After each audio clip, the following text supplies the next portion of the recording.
好，欢迎您回到新闻大白话的节目现场，我是茄子，介绍这1个小时的来宾。首先是国际政治专家赖岳乾老师，主持人好，观众朋友大家好，以及资深媒体人夏涵彬，主持人好，大家好。另外是退役少将厉正杰将军，前子好，各位观众大家好。好，观众朋友，我们来看看国际的新局势。我们的邻国日本高市早苗的团队现在慢慢成型了。不过就在我们的国庆日当天，我们看到日本现在谷屋圭司算是4天王之一他要来台湾说率领这个日华肯的会长，还有包括我们可以看到30个人规模的访台团，预定也会跟赖清德总统见面。高市早苗曾经这么说过，台湾有事就是日本有事，如果真的进入战斗状态，我们台湾跟与那国岛之间只有110公里所以呢，他对他自己的国民日本人讲，是想将相当于东京到热海的距离，这个距离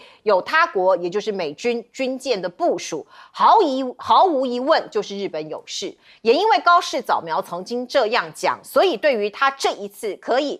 变成自民党执政党的党魁那未来会变成日本的首相这件事情，台湾的执政党其实是很欢迎的。不过日本媒体也报道了说，高市早苗另外一方面也希望跟中国大陆维持一定的关系，所以呢，他打算放弃参拜靖国神社寻求在月底的 APEC 跟习近平会晤大家知道高市早苗他是很右派的一个人他过去不断的曾经去这个参拜靖国神社，那他变成首相之后可能会放弃，也不会这么做，那某种程度也向中国大陆示好。我们看到 APEC 会议是在10月31号在韩国登场，那我们也可以看到高市的幕僚这么讲，他说在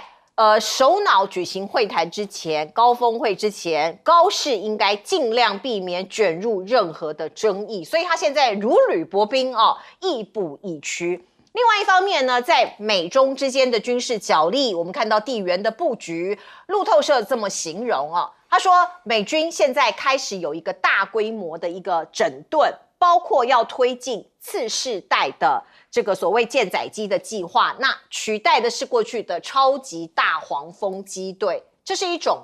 新型的逆踪战机，那据说它耗费的这个金额是数十亿美元这个机型将被视为美国对抗中国的核心战力。可是中国大陆在93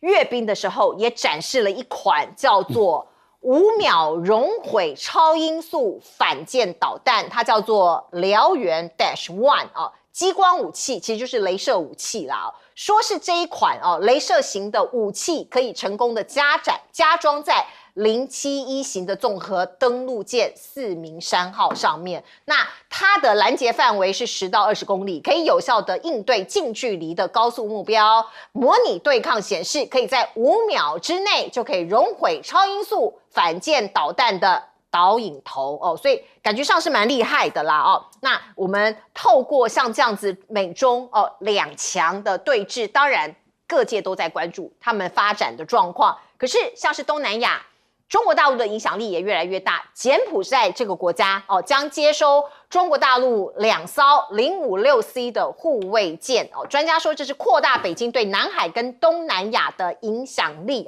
那除了柬埔寨之外呢，我们看到中国大陆它的影响力是方方面面的，可是它的根基是来自于哪里？像你看到的东风飞弹，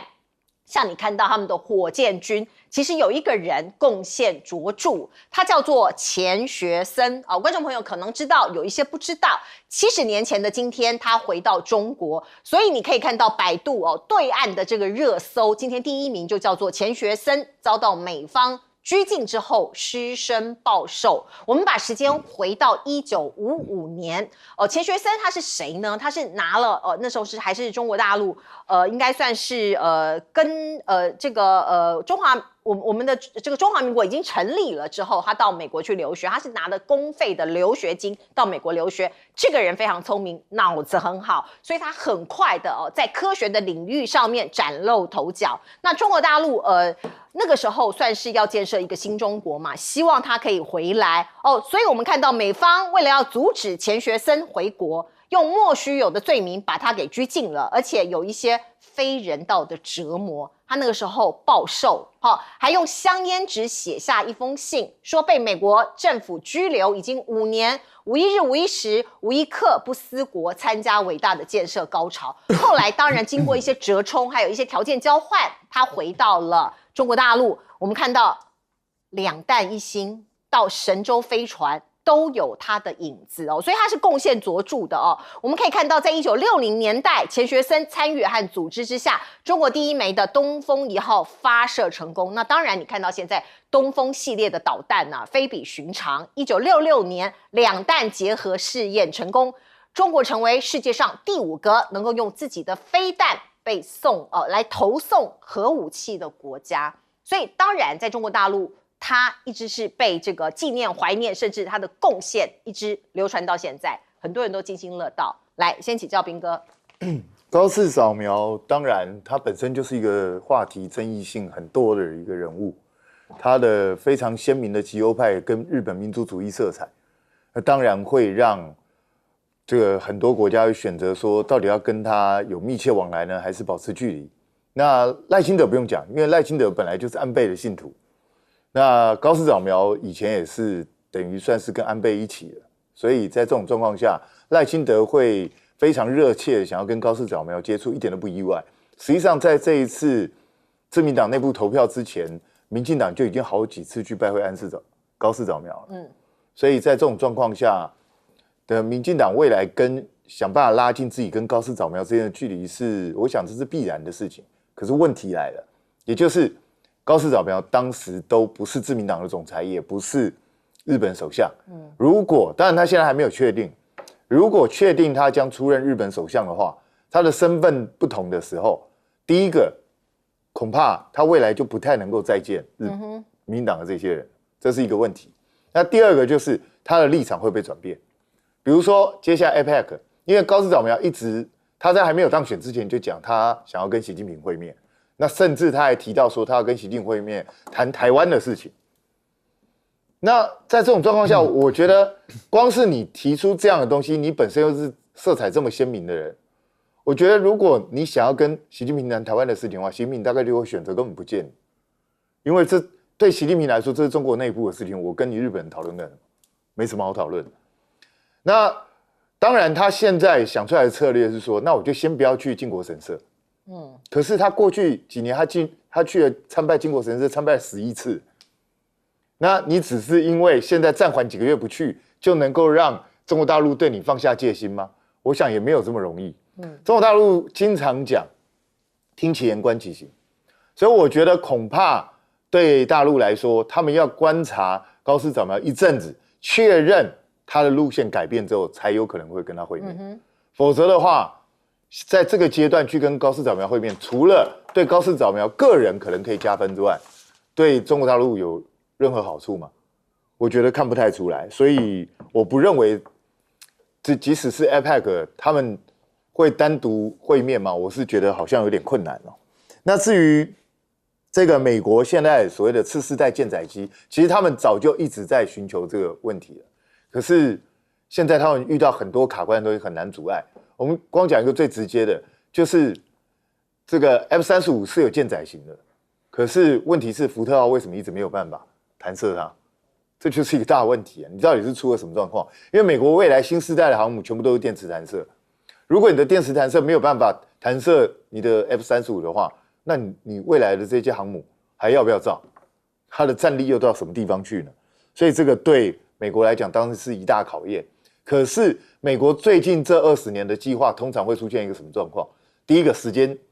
一直不断的拖延，然后第二个呢，经费不断的高涨，第三个，到最后计划可能会难产。所以这是一个恶性循环。所以美国如果没有办法解决他们根本的问题的话，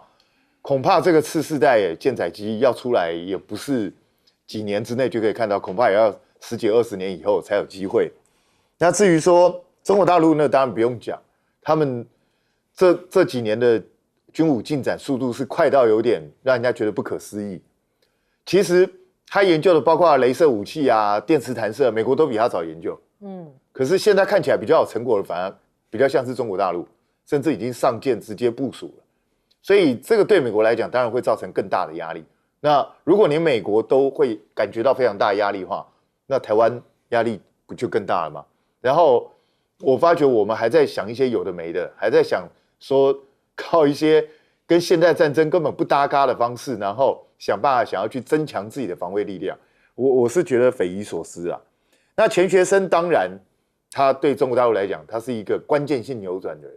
他创造了中国大陆两弹一星，让中国大陆的科学能够开始追上西方。那这是一个很关键、很重要的。可是现在有趣的是，当年美国其实是千方百计，本来一开始不想让钱学森回去，可是现在美国是主动在赶中国大陆的人才回中国大陆。那所以我一直觉得美国很像一个非常严格、非常优秀的补习班老师，他生怕中国大陆不会进步，所以一直用各种方式要逼这个学生成绩要刻苦学习。对，所以我觉得或许将来中国大陆可以考虑给美国一点补习费，因为他真的对你们太重要。非常重大的恩情哦，刻苦你这个让你赶快长大。来请教将军，你知道这燎原1号这种新式的武器就是激光武器，为什么要装在071综合登陆舰上面？我们都认为说是解放军有很多新式的军舰嘛，对，最近下水的福建号，对不对？055大驱或干嘛，雄壮威武，结果居然这个雷射武器这么新式武器装在装在一个这个2栖登陆舰上面，综合071这款军舰，它也有更新的包括075、076，它为什么不装071？我跟你讲，就是针对台湾来的。我分析给各位听，你看到它的这种这个雷射烧的距离是10到20公里你知道登陆作战的时候，这个071它总共可以带这个一个加强营，也就是说500个陆战队官兵它可以有4艘的这个气垫船。可以带6艘的直升机，可以所谓的这一艘登陆舰，它一个陆战营就可以实施所谓3栖登陆，直升机空降，然后地面来讲的话，这个气垫船来讲带着战车这个战车直接就冲上来了。那它通常来讲，在这个换乘的地方，距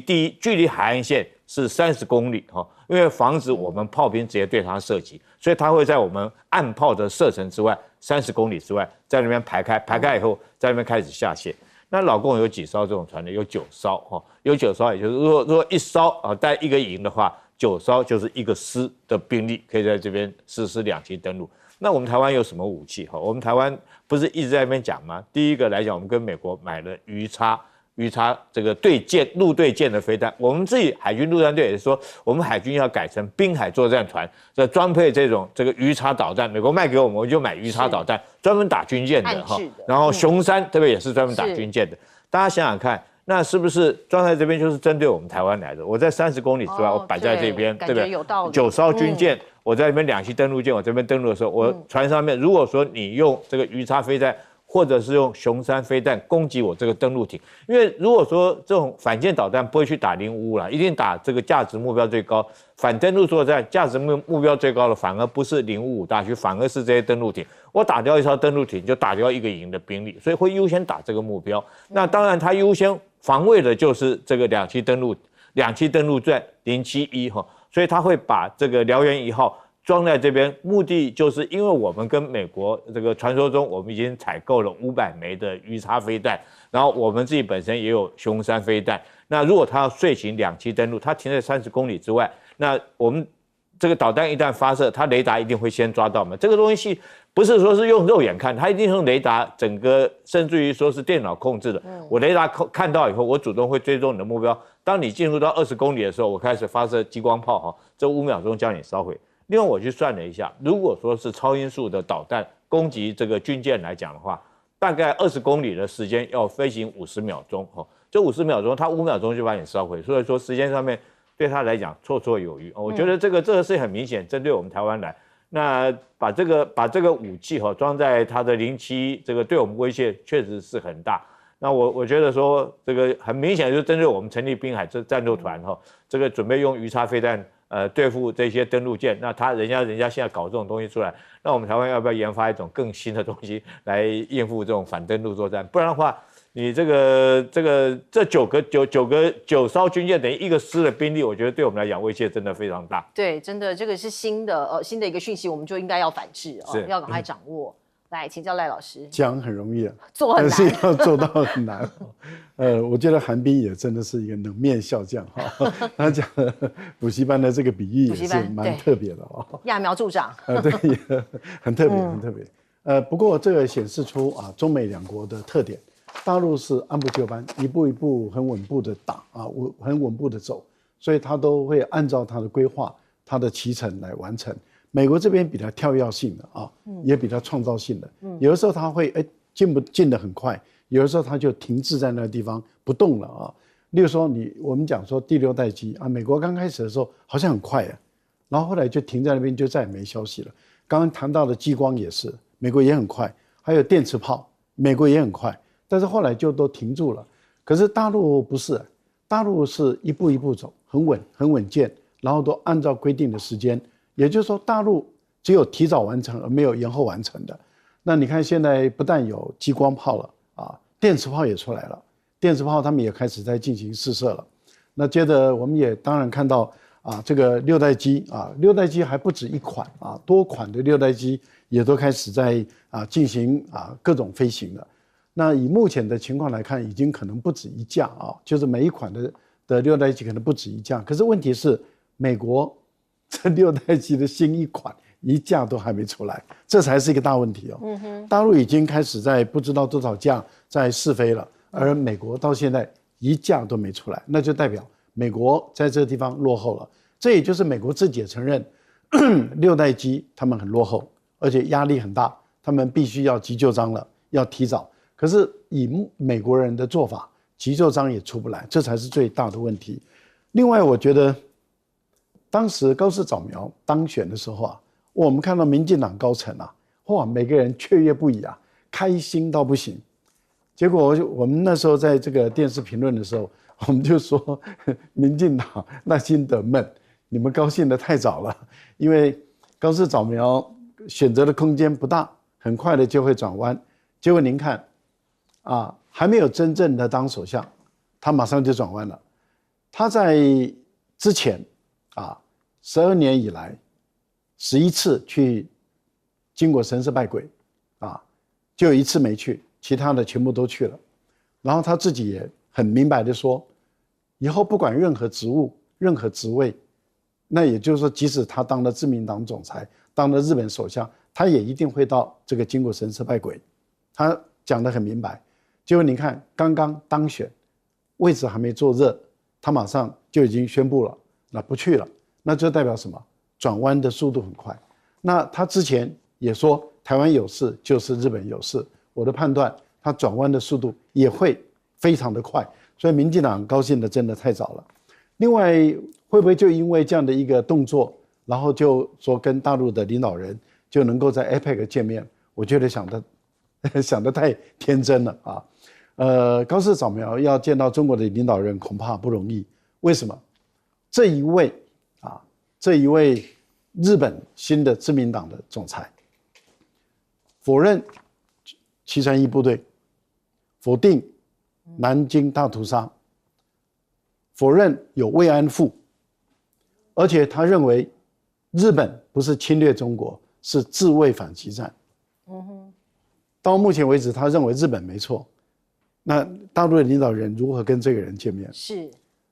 我觉得台湾的有理想的、有良心的、有理念的政治人物，也不可以跟这位领导人见面的。你不能为了政治的现实，跟这样的一位不承认他侵略中国、屠杀中国人的这样的一个人来跟他会面，是不要太政治、太现实。政治还是要有理念。所以很多人说这个高市是极右派大家刚刚听到了赖老师对他的背景分析。不过我们再来关注川普。川普最近跟卡尼见面了，我们看到加拿大的总理他还打了红色领带想要讨好他，可是却被川普给调侃。我们来听听看这一段话。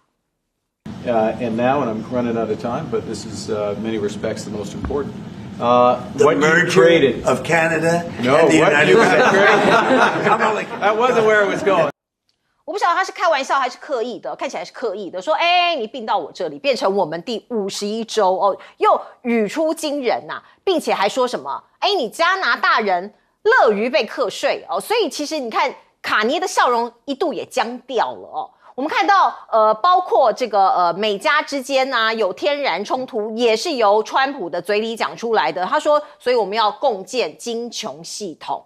我们有天然的冲突，我们也爱着对方。加拿大已经同意和美国合作建造金琼系统哦，所以不断的吃加拿大的豆腐，并且川普政府还宣布啊，加拿大汽车行业啊，它的中重型的卡车关税哦，在11月1号就要生效了，所以加拿大未来如何来面对川普这一个过去美国跟他是兄弟之邦，未来还有很多很多的变局，而美国现在呢，对于中国大陆掐着他的喉咙，在稀土这个部分，它也有其他的一个路径了。我们看到美国考虑投资格陵兰的稀土专案，强化供应链，过去可能只是补助啊、投资啊，可是现在它要入股这个包括要在格陵兰这个采稀土、采这些稀有矿物的一个专案的股份就是希望在所谓的这个科技战里头可以绕过中国大陆的一个掐喉咙这样子一个做法。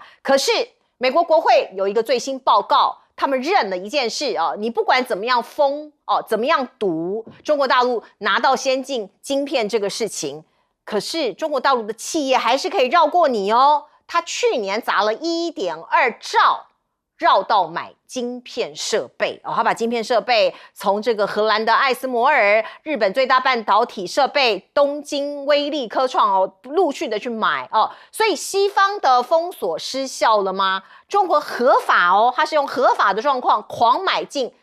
400亿的晶片设备这件事情其实在国际上，在科技业现在被讨论，而白宫的鹰派现在承认一件事情，过去他们认为中国大陆的 AI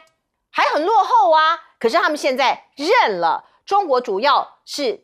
是他们的主要对手而且他们也挺晶片出口要维持优势，美方要确保这件事情，因为很怕被赶过，他们认为中国大陆的确紧追在后，这个是黄仁勋讲过非常多次，警告过非常多次。可是现在川普政府在做什么？他在削减预算，所以诺贝尔物理奖得主他就说，你这些削减预算的做法会瘫痪美国的科研，很多科学家的研究预算现在被你大幅的减低了这是极其严重的问题，这将瘫痪美国大部分的科学研究。你一方面希望中国不要追赶上来，一方面又让你自己的科学家的各种经费削减，所以是在自杀。我们再来看看中国大陆有很多突破的行为，包括固态锂电池有一个新突破，它研发出一种可以弯折2万次的柔性电池你可以看到这个是一个人类就是在这个领域上面的最新的突破。为了解决固态电池界面阻抗大、离子传输效率低的关键难题，现在研发出可以弯折2万次的柔性电池材料提升电池能量密度的86%。还有大家知道现在中国大陆很多人都驾车出去玩，我们看到他的电动车制造商现在又有一项新纪录了，在一天也就是24小时之内他们得到了145000次的电池更换新纪录，所以可以显现中国大陆的这些消费者，他们已经非常习惯了用这个电动车，并且便捷充电解决方案的迅速接受。来请教赖老师。讨好川普是不是一定有好结果或者好果子吃？答案不是。韩国就是一个非常典型的例子，李在明就是努力的去讨好川普嘛，结果呢，现在是3500亿美元，而且要现金，现在让韩国苦不堪言。其实当时的印度的总理莫迪也是第一时间就赶到美国去然后去拥抱这个川普，也是极尽讨好的人士。结果呢，关税课的也是蛮高的要50%，因为本来是25再加25的这个向俄罗斯买能源的问题，所以没有好果子吃。另外梅拉尼也是你看他跟川普好到不行川普真的是很喜欢他，这确实是很喜欢他，但是公是公，私是私喜欢归喜欢，该课税还是要课税。意大利面，意大利做的意大利面，我们都知道在台湾也常买到那个很有名的牌子，它大量的销售到美国去，被课100%以上的反倾销税。现在意大利也在跳脚，因为你100%根本卖不出去了啊。那这代表什么意思？代表就是说你用讨好的方法，不见得有好果子吃。现在，卡尼又再一次的被羞辱了。为了川普去打这个红领带，还好今天没打红领带。为了川普去打红领带，想讨好他，结果川普打了这个民主党的领带，然后一谈到这里的时候，那就更被吃豆腐了啊，就说哎呀原来你要跟我并吞了，我并吞你蛮好的。其实卡尼可以说，我帮你保护阿拉斯加嘛，我加拿大比你美国大，我加拿大我的国土面积比你美国大，我来保护你阿拉斯加。那阿拉斯加并到加拿大来，我就当做你北方的捍卫者嘛。可以给他建议。对啊，我觉得卡尼，你就吃一下川普豆腐嘛。反正这个人，如果他生气了，你就说我也是开玩笑的。您开玩笑，我也开玩笑，大家都开玩笑，这样子就开心多了嘛。不过我觉得另外一个部分里面，稀土这个部分呢，我个人认为美国要短时间内解决，恐怕没那么容易。因为大家都知道，稀土它不只是你要取得这个有高度经济开采价值的稀土不容易，第二个，你开采它也不容易，第三个，你要有机器设备来提炼它也不容易，最后一个，你要有这个专利的这种提炼的技术人才，你也没有。那四缺，你有稀土又有什么用？所以我觉得有时候都想得太早。讲到能源的问题啊，我觉得有个讯息可以跟观众朋友来分析一下。美国它是石化这个能源输出大国，是美国。可是您知道，中国大陆在今年，它的绿能的输出产业已经超过美国的石油、天然气的输出了。那也就是说，中国大陆透过太阳能板，透过风力发电，透过这个电池的新能源的一个供应卖到全世界去，它卖的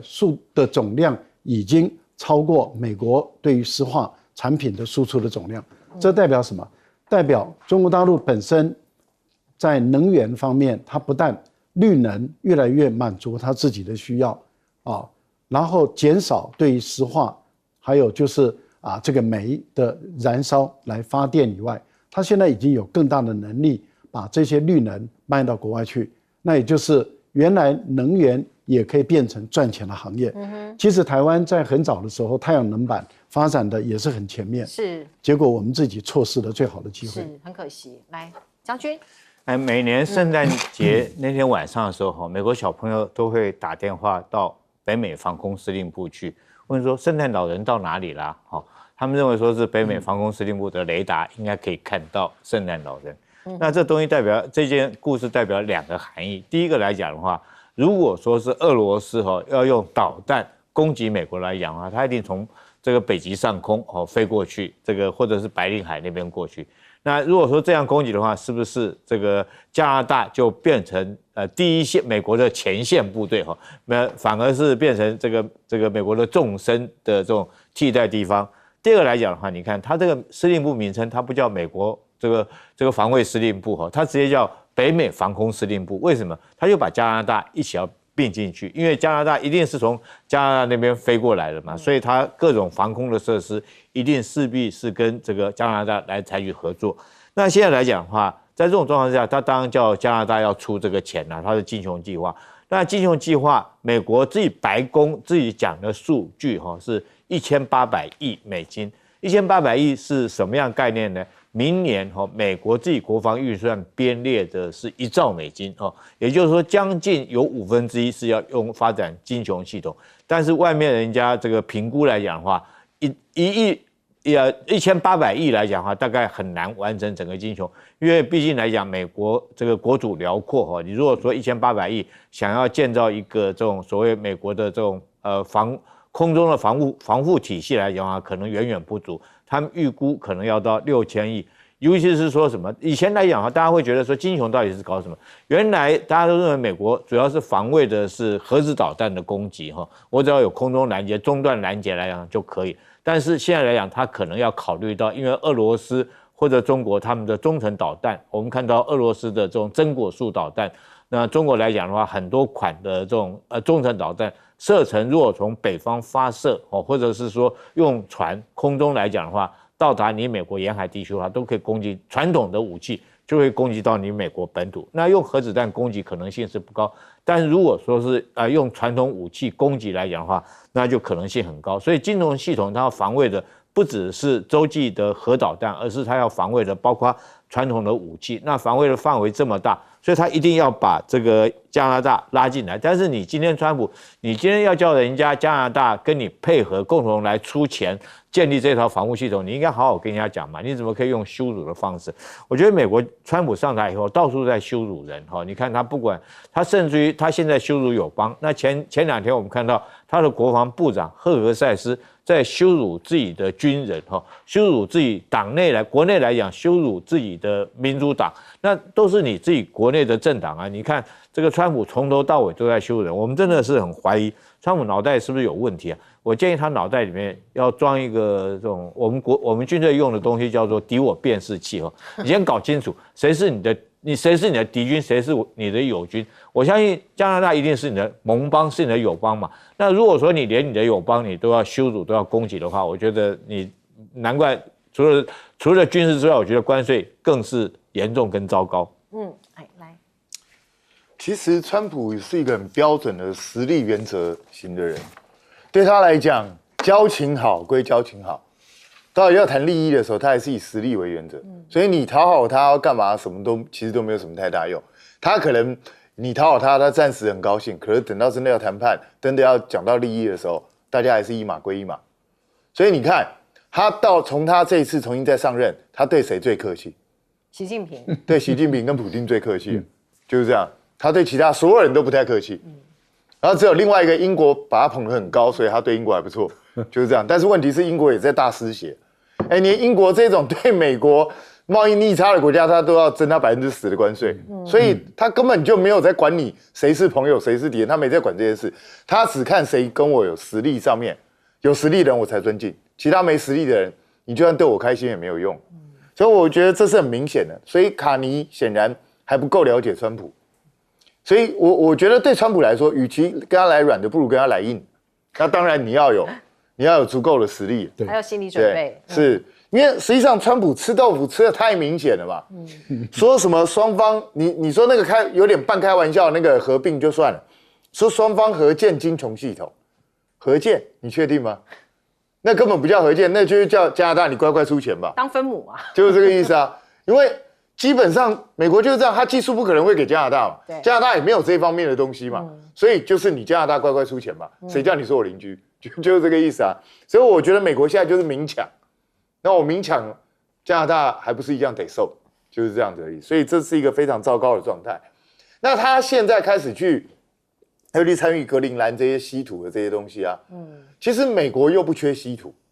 他自己境内其实有，他一大堆没有开发。重点是技术，他缺的是技术，不是稀土。所以你现在要未雨绸缪，当然是 OK， 你深谋远虑。可是那个都是几十年以后的事。重点是你现在这个阶段，你跟中国大陆正在打这场稀土战，你怎么去解决这个问题？你2种解决法，你现在就有办法自己生产，你就不需要被人家卡脖子。如果你自己没有办法生产，那你只有一个办法，你不可能不要稀土嘛。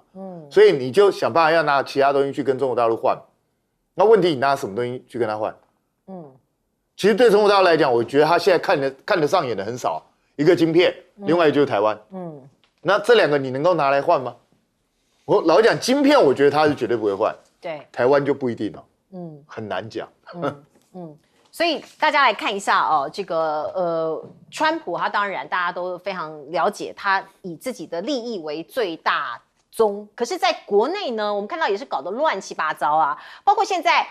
联邦政府已经关门将近1个礼拜了，可是川普怪谁呢？都是他们的错哦。他说是民主党失控，所以才让政府关门呐。就像神风特工队攻击一样哦，这民主党都是他们的错，不关我共和党的事，不关我川普的事。可是现在呢，燃眉之急是什么？下个礼拜军人要发薪水了，你发得出来吗？10月15号有没有可能迫使各方妥协的关键？因为你军人如果拿不到钱，恐怕会影响更加的这个强烈的民怨，有130万名现役军人呢。那川普是说，不是所有的政府员工都可以拿到欠薪哦。政府暂时关门，那有一些薪水被欠了，可是不是每一个人都可以拿回来哦，是针对个别的员工决定，要看谁值得被照顾。你看他现在又把这个大饼拿在手上，你要听我的，你值得被照顾，我才会把钱给发下去。而另外我们看到呢，美国现在境内一团混乱，包括机场9000个航班延误，航管人力告急，压力倍增，甚至有部分的机场起降靠航空公司的机师自己起降，没有人在指挥啊，这个安全没问题吗？真的让人捏了一把冷汗。在这个时间点，我们看到避险的工具金价不断的往上飙，高盛就预估明年的金价会上冲$4900，专家还预估5年之内可能会飙到$10,000。大家都去买黄金来避险，大家都去买白银来避险。大陆连11个月增持黄金，专家说这个战略的大方向不会变，因为黄金有避险、抗通膨、保值，还有增值等等的优点。而另外我们看到呢，美国现在在做什么？大规模的来搜捕非法移民现在国民兵也进驻了呀。那有一些地方的州政府很不开心。专家就说这会冲击区域的经济，因为大家都知道有一些地方像是农场啊、建筑工地啊、园艺业啊、餐饮业啊，它大批的用这些移民有一些是非法的，必须讲所以呢，你把他们都抓了，缺工的现象越来越严重，更加严重。而这个我们看到美国的国土安全局的局长诺姆他现在在波特兰，不是某种程度受阻吗？那他访问这个 ICE， 跟这些 ICE 的官员一起祈祷祈祷大家可以如何给我们这些官员力量让我们的工作更加的顺利。可是另外一个场景，我们就可以看到川普已经从德州调派了400名的国民兵请导播让我们看看这个画面，首批200人在当地时间下午7号的下午已经抵达了。你可以看到在芝加哥的街头都可以看到这些国民兵在路上行走。那我们也可以看到包括德州派兵到伊利诺州镇压示威，因为有很多人不满意政府的作为出来示威。芝加哥的市长说你川普的做法是违法又很危险。而我们看到伊利诺州已经向法院来做出提告了，要求禁止川普派兵入城你看到到处都是像这样子，有一些像是催泪瓦斯的烟雾起来了。伊利诺州的州长说，呼吁结束川普政府的独裁行径。所以川普一方面在外面制造很多很多的对立，在国内也一样发动各种的攻击。来，我们先请教老师。现在为了这个预算案嘛，这个民主党跟共和党在国会吵起来了民主党他是希望说健保快要到期了，那快要到期了，这个应该要续延可是欧式健保就奥巴马的健保，其实川普是最讨厌的他当然想把它干掉嘛。那对川普来讲的话，他当然不同意，所以彼此之间僵持不下。僵持不下，那的问题就是你执政党现在是你共和党，你当家嘛，你当家你就要解决问题解决不了问题的时候就怪到这个民主党上去。不过民主党现在的声望的支持度也很低，那他坦白说他如果放的话，他连这个健保都没有了，那民主党可能会更惨所以民主党目前来讲也很强硬，那双方就僵持不下。美国的这个联邦政府到目前为止还是停摆在那个地方。停摆在那个地方其实不只是影响到您刚刚讲到的军队的问题因为军队很多的这些底层的，不管是军官、士官、士兵，他们的收入并不十分高但是他们要养家活口。而在过去美国他们基本上是不太储蓄的那当他薪水发不过来的时候，你信用卡要缴，你很多的房租房贷都要缴，你很多的费用都要缴的情形下，就会形成了他们本身的压力。所以有看到一些军嫂他们已经开始在排队去领这个食物救济了。这个坦白说，对于一个在前线打仗，或者是目前这假设他是正在被派到委内瑞拉，或是派到海外驻军的这些军人来看的话，他看到他的太太小孩要去排队领这个食物救济，坦白说对这个军人来讲是不公平的，也不好的。那这个问题就在看你川普要怎么解决嘛。到目前为止看起来还是没有要解决。的意思。那对于很多联邦政府的官员，竟然还会被告知说，哎，你的单位我不喜欢所以我很可能就利用这机会把你裁掉。还有一些人说，哎，反正你是放了无薪假，那没有规定说我薪水要补给你啊，这个全部在美国现在都变成会发生的事。在过去你觉得不可思议、很难以想象的事，竟然政府可以赖钱，说我薪水不给你了，你就去告我吧。我觉得这个是一个非常严肃的事。前子你在这个航空公司这个服务过，塔台没有人上班，觉得蛮离谱的。这个你完全是靠飞行员的飞机上的雷达，对啊，来去观察它的周边的飞机，这个真的蛮离谱。然后靠的这个飞行员，就是机师跟他的副驾驶，还有机械师他们本身在飞行中大家有一个默契，说，哎，我先到那就排到我先降了然后他就降，然后另外一家就说，哎，那轮到我了，我左顾右盼说应该是我算换我降。各位想想，9000多架飞机被延误、被耽误。现在你如果决定要到美国去的话，我还是奉劝晚一点去吧。对，因为如果真的万一发生一起就好，只要一起不幸的事件，这个真的是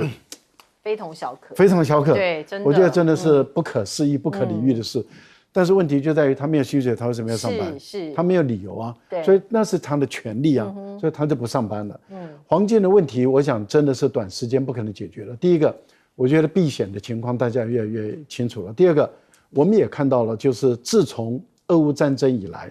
美国跟欧盟对于俄罗斯的海外资产冻结处理，我觉得这个已经引起了很多国家不信任。我们也看到德国或者是沙特，他们把他们原来存放在美国的黄金把它搬走了。中国大陆也把他们原来存放在，因为原来世界原来最大的这个黄金市场，一个在美国，一个在英国嘛。那现在大陆上海也开一个第3大的黄金市场了。那现在我们看到中国大陆的黄金储备也越来越稳步的一直在增大。换言之，也就是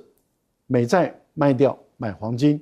买的黄金往国内送。我觉得这样的一个趋势一直在走的时候，就金价就当然一直在上涨我想这个都是一个趋势都发生的。另外我觉得对于川普来讲，不应该走这个法律的漏洞，而且我觉得一直在玩法，这不对的。一个国家元首不要一直在钻法律的漏洞。为什么？他原来是从加州派国民警卫队进入芝加哥，是，然后被检察官跟法官判决这是违法。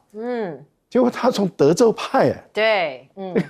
各位想想，这个不应该吧？好，我们进一下广告。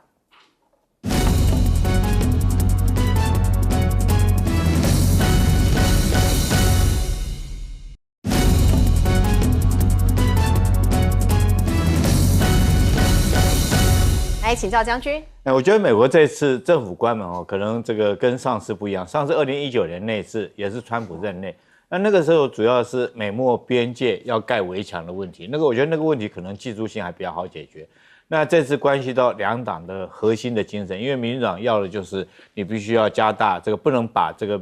老百姓的医疗预算删掉，那会影响到穷人看病但川普坚持要删掉。但是我觉得川普这次来讲的话，他这个一箭双雕第一个，他打击到民主党，他说民主党你们都是你们害的，这次政府关门领不到薪水就是你民主党害的，你们跟神风特工队一样。第二个来讲，他利用这机会，如果按照我们台湾政府的说法，就是也是打掉杂质，他打掉民主党的，你知道。这次来讲，大家不要以为说是所有的这种美国的政府官员大家都关门都不上班，其实还是有人要上班，但是他区分2种人，一种人就是他上班以后，他虽然说现在没有发薪水，但是到时候会补发给他。那另外有一种人就是直接放无薪假，但是我们按照合理来讲，我们会推论说你的职务重要，所以说你必须要上班，我将来这个再补发薪水给你如果你的职务不重要，我到时候就不再补发薪水给你，就是100%无薪假。我们按理说应该是按照个人的岗位跟职务，但是我现在发现不是这样这个真的不是这样哦，是什么样呢？是按照你的党别来区分哦。你是共和党的，你就来上班，对不对？到时候我补发薪水给你。如果你是不是民主党，就是按照川普所讲的，如果说你不是值得被照顾，那在川普眼中，大家想想看，什么人是不值得被照顾？不就是你民主党吗？讲穿的，也就是你这些人就直接放无薪假。哎，那如果放完无薪假之后，你不来上班，整个政府还是可以运作，代表什么？代表你就可以裁掉了，就直接裁掉了。所以我觉得川普这一箭双雕哈，利用这机会。就是我们讲的打掉他心目中的所谓杂质。那芝加哥这件事情，刚开始我们都以为说是，为什么川普要派国民兵进入芝加哥来镇压这些地方？后来我想想看，或许芝加哥真的必须要靠军队才能够镇压得住，因为听说芝加哥黑道横行了，也是黑道很乱的地方。是不是当地的警察已经镇压不住，甚至于说警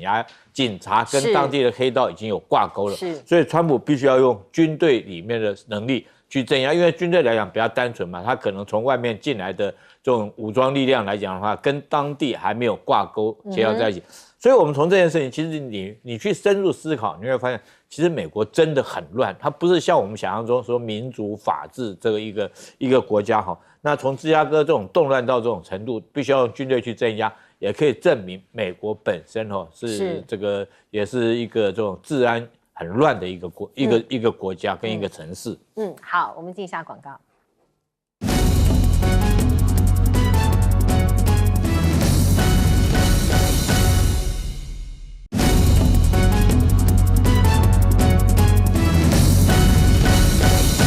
最后时间交给彬哥。其实我觉得川普正在示范美国的制度过去一直为人诟病，那大家都觉得美国其实跟欧洲的国家比起来的话，它其实相对是比较偏向独裁。那川普这一任完全证明了这件事，就是当美国总统如果真的敢去做的话，他可以变得有多独裁。那当然，现在在帮美国人守这个防线的是美国的司法机构，还在法庭上不断打官司。但是我必须讲，这根本缓不济急。因为你就算你看川普也输了好几场官司，输了没关系，我继续上诉啊，我就跟你拖啊。然后因为他是现任总统嘛，所以他手上有握有实权，你官司继续打，我先弄你，就变成你对他没什么责，所以这就是很麻烦的一件事情。以美国这种总统独大的情况下，特别是在参众两院现在民主党也不再有优势，所以你几乎对他没有任何制衡的方法，所以这个对美国来讲是一个非常重大的危机。那川普等于爱怎么搞就怎么搞。而讲他不是不可能借由这一次这个联邦政府 shutdown， 他干脆把所有他不喜欢的，然后那一些跟他唱反调的人全部把你踢出去。那踢出去，这些人大概也会打官司，因为要保障自己的权益嘛。那就反正到最后就是美国整个国家的成本负担，川普没事啊，川普还是继续玩他自己的。那他现在为什么一直坚持要派兵入芝加哥？因为芝加哥的治安确实也不好。你知道8月29到9月1号。短短2天半之间，他发生了32起枪击案，你知道，然后54个人中枪。对，那当然这就成为川普派兵进去的一个很大的借口，他就指责你芝加哥市长还有伊利诺州州长都没有在尽责，他引用暴乱法。可是你知道吗？其实如果你算谋杀率的话，华盛顿特区更高。所以如果你要这样的话，你要不要先把你的华盛顿特区先搞好再说？你怎么有脸去指责别人？但川普才不跟你管这些。对啊，我就是找这个理由要进去弄。他进去了就不会出来，进去就是想办法去凸显芝加哥市长有多无能，民主党有多差，他就把他想。